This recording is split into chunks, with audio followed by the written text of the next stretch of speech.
Por que algumas pessoas se bloqueiam em ter relações sexuais? Será que é algum trauma? O medo de se entregar? Medo de ser rejeitado? Vamos conversar sobre isso agora e nós convidamos a sexóloga Sara Martins e você participa pelo 99897.000. Sara, obrigada e feliz ano novo também, né? Obrigada, feliz ano novo para todos nós, né? Com mais saúde sexual, inclusive. Muita saúde e prazer sexual. E prazer sexual. Por que existem esses bloqueios? Eu disse alguns ali, medo de rejeição, medo de entrega, o que acontece? Olha, se a gente voltar e começar do começo, a gente tem aí as questões sistêmicas, que vêm da família, que vêm realmente da infância. Então, tudo que a gente experiencia, tudo que a gente vivencia, sente, a criança desde o útero materno, ela começa a sentir se ela está sendo amada, se ela está sendo aceita, se ela está sendo rejeitada ou não. E isso vai se reproduzir em todos os nossos relacionamentos, sejam profissionais, sejam, enfim, e também na sexualidade. Então, você muito bem mencionou a questão aí da rejeição. Isso vem principalmente de vivências infantis que vão se reproduzindo também na fase adulta. E esse bloqueio sexual, ou seja, a pessoa ela não quer relacionamento sexual nenhum, ela não quer transar, ela não quer fazer sexo. É isso, esse bloqueio? Na verdade... Ou ela faz também ali, mas se sente muito mal? Os bloqueios sexuais, eles podem, engloba aí tudo. As dificuldades, as disfunções, as inadequações, então nós temos níveis, né? Mas tudo que me impede de exercer a minha sexualidade de forma saudável é um bloqueio. E aí, no caso, o que eu faço? Porque, né, sexo também é saúde, faz parte do nosso bem-estar. Como é que a pessoa faz? Olha, a primeira coisa, a gente precisa ter consciência, né, do nosso problema e querer buscar uma ajuda. Sem esse desejo de melhoria, sem esse desejo de mudança, nada pode ser feito. Então, a pessoa que tem um bloqueio, que tem uma dificuldade, ela precisa buscar uma ajuda. O problema é que as pessoas têm muita vergonha, elas têm vergonha de falar com os parceiros, a mulher principalmente, né? Ela tem essa capacidade de fingir muito bem o orgasmo, achando que o parceiro está ali achando que está tudo bem e não procura. E é muito interessante, Mônica, porque os homens hoje em dia têm buscado muito mais ajuda do que as mulheres. Por que você atribui isso, Sara? Acredito que a mulher, ela tem esse terrível poder, como eu te falei, de fingir o orgasmo. Né? O homem, ele não tem muitas possibilidades. E para o homem, essa questão da sexualidade, da virilidade, realmente até uma questão de autoafirmação. Então, eles têm buscado muito mais ajuda do que as mulheres. As mulheres têm tido muito mais dificuldade e mais tabus de falar e buscar ajuda. Tabu ainda ronda, não é? Isso também leva ao bloqueio, não é, Sara? Muito. Como eu comecei falando sobre as questões sistêmicas, né? Então, as experiências vividas ali na infância, na família, que é o nosso sistema principal, o nosso primeiro sistema, é onde nós nos desenvolvemos na nossa psicoeducação. Ou seja, a nossa educação sexual também vem da infância. E aí, o que eu ouvi sobre sexualidade na infância? Que é sujo. É sujo, é feio, Deus não gosta, né? Fecha as pernas, meninas, senta direito, não põe a mão aí, que cai, que é sujo, que é feio.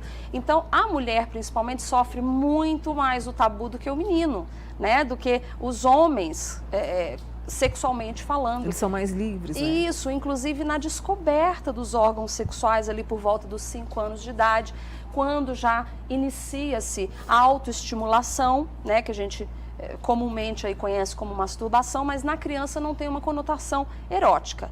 É simplesmente uma descoberta do corpo. E aí, nesse momento, como é que a família lida? Então, aí começam os bloqueios.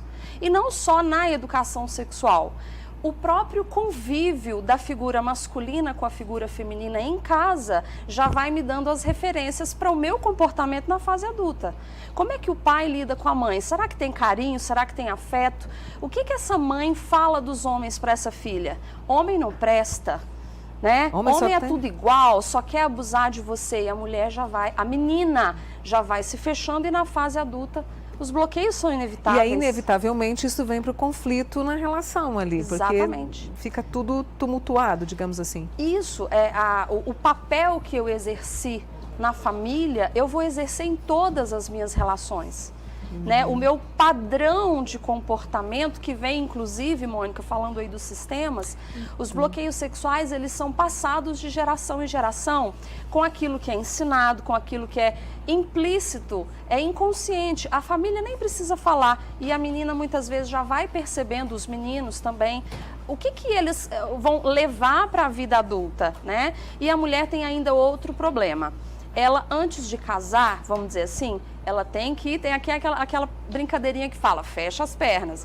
Mas depois que casa, abre as pernas. Isso é muito complicado, porque a nossa sexualidade ela é reprimida a vida toda. Inteira. E quando eu caso ou quando eu inicio uma relação afetiva, sexual, eu preciso exercer algo que eu nunca aprendi a exercer. Nossa. A gente vai continuar essa conversa aqui com a Sara, que é sexóloga e tratando pra gente sobre esses bloqueios sexuais, tá bom? Uma pausa para você fazer a pergunta pelo 99897.1000. Estamos de volta com você e hoje comentando com a Sara, que é sexóloga, né, os motivos que levam ao bloqueio sexual. A gente falou dessa relação homem e mulher. E na relação afetiva, como é que é essa questão também dos bloqueios sexuais? A dinâmica das relações são a mesma, né? Ou são as mesmas, seja hétero ou homossexuais. O que importa é como o indivíduo vai lidar com o seu mundo interno, né? Para se relacionar com o outro. Então não interessa se é homem, se é mulher. Agora, toda relação hétero e homoafetiva, homossexual, vai ter os seus pontos positivos, os seus pontos de desafios, de dificuldades, e isso não muda, seja homo ou heterossexual. A gente tem muita... Eu adoro quando a turma participa, sabe, Sara? Eu tenho uma pessoa aqui, ela pediu para não divulgar o nome, fique tranquila. Ela é casada e tem esse problema. Ela foi abusada na adolescência, nunca teve apoio da família e foi rejeitada pela mãe. Muitas vezes finjo para o meu esposo, mas eu não aguento mais essa situação. O que ela deve fazer? É um bloqueio? Buscar ajuda. Buscar a ajuda que existe. Quando nós falamos aí das causas, né, de bloqueios sexuais, os traumas são realmente assim, algo muito problemático, porque o trauma, nós temos dois tipos de trauma, um trauma intenso ou um trauma repetitivo. Então, não importa se foi um trauma muito forte, como um abuso sexual, por exemplo, ou se foi algo assim gradativo, mas todos os dias. Pensa, por exemplo, numa criança que todos os dias ouve, seu corpo é feio, você é burro. Isso traumatiza a criança tanto quanto um trauma muito intenso. Agora, o abuso sexual é algo que nós precisamos lidar com muito carinho, com muito cuidado, porque... nós temos aí, por exemplo, uma dificuldade, Mônica, de entender o que é abuso sexual. As pessoas acreditam que o abuso sexual é só a violência física, e não é. O abuso sexual ele pode ser tanto físico quanto psicológico, né? Uma criança, por exemplo, que tem contato com um conteúdo sexual inapropriado para a idade dela, ela já está sofrendo abuso sexual. Até famílias, isso é muito comum, por exemplo, onde piadas de sexo, piadas sujas, músicas sujas, né, de conteúdo totalmente inapropriado que acontece na infância, isso já é um abuso sexual. Essas crianças, elas têm probabilidade de ter alguma complicação na fase adulta, quando vai ali exercer a sua sexualidade. Então, o abuso sexual é um dos grandes vilões aí da sexualidade do ser humano, infelizmente. Depois eu quero até discutir mais essa relação de abuso sexual, justamente para isso, para que a gente possa entender e procurar essa ajuda. E falar da prevenção. E falar da prevenção. É de pequeno que a gente, né, previne o abuso sexual. A gente vai falar sobre isso mais especificamente. Mônica, sou casada, mas o meu marido está sempre me xingando, daí ele reclama porque eu não o procuro. Não tem um clima, claro, fico chateada, né? E eu não não tenho vontade de fazer sexo. Isso é uma relação abusiva. Abusiva, né? Isso é abuso psicológico, né? Isso está detonando a autoestima, o emocional dessa mulher, porque o nosso principal órgão sexual é qual? É o cérebro. Né? Então, tudo que diz respeito à sexualidade, o desejo sexual, as fantasias, tudo primeiro começa no cérebro. Então, se a mulher está sendo detonada na sua autoestima, está sendo humilhada, desprezada, gente, essa mulher ela não tem nenhuma vontade, nenhum interesse de se engajar numa relação sexual, principalmente porque nós temos aquele tabu de que o sexo é para dar prazer para o homem, não é, né, para a mulher. Exatamente. Então, a mulher que é detonada na relação vai querer fazer o que com esse homem, não é? Eu tenho um depoimento aqui bem extenso, eu li rapidamente e vou trazer junto com a Sara. Infelizmente, depois da depressão pós-parto, hoje meu filho tem 5 anos, eu não consigo ter desejo nenhuma com meu marido. Estamos separados há 1 ano e 6 meses, voltamos faz 1 ano e hoje eles dormem em camas separadas, não gosta de receber carícias, não sente vontade de transar. Ela repetiu essa frase por vários momentos aqui no WhatsApp, viu, Sara? Eu gosto do meu marido, mas não quero transar. Às vezes faço por obrigação. Ela tem 38 anos.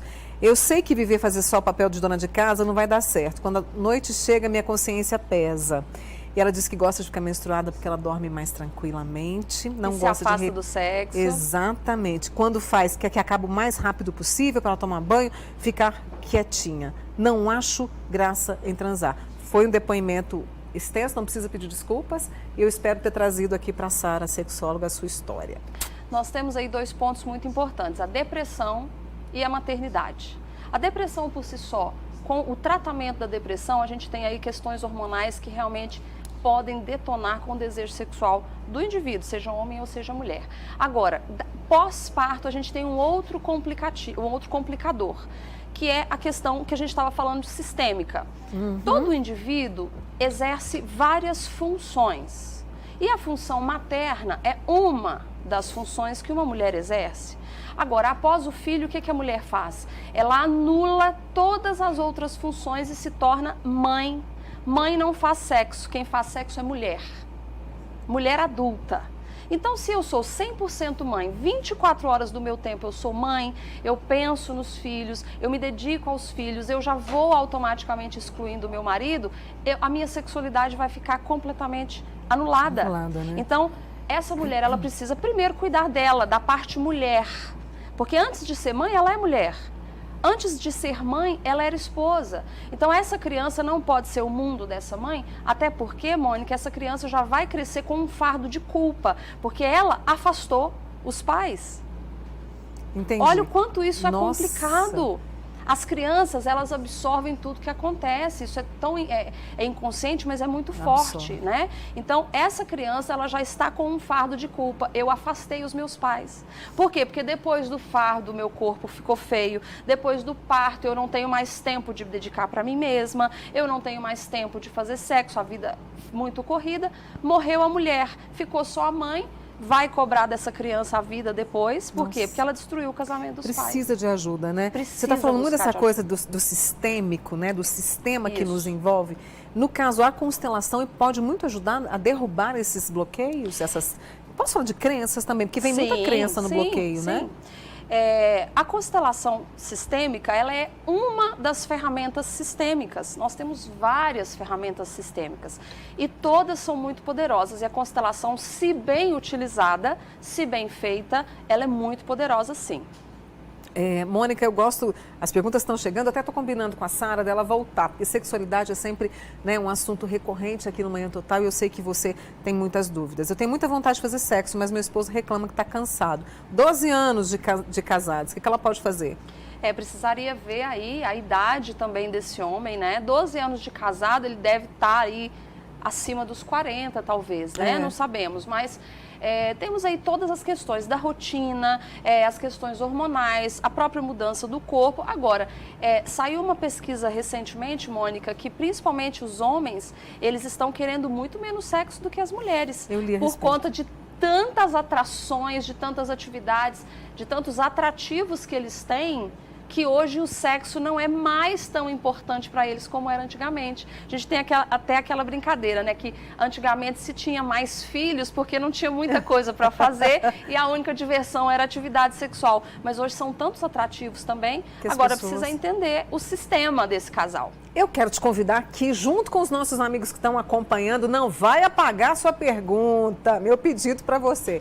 Você pode voltar com a gente para falar mais sobre isso? Bloqueios, essa questão de não quero saber de trans, enfim. Vamos lá. Pode ser? Sempre, claro, é um prazer. Então, vou fazer o seguinte, eu vou combinar com a Sara Martins, que é sexóloga, e ela volta conosco justamente para a gente conversar mais, porque sexo também é saúde, sexo com responsabilidade, com amor, E com prazer. E com prazer. E sem dor. E sem dor. Obrigada, viu, Sara? Eu que agradeço. A gente vai combinar a volta dela, fique atento, tá bom? Obrigada mesmo, bom fim de semana para você. Tchau.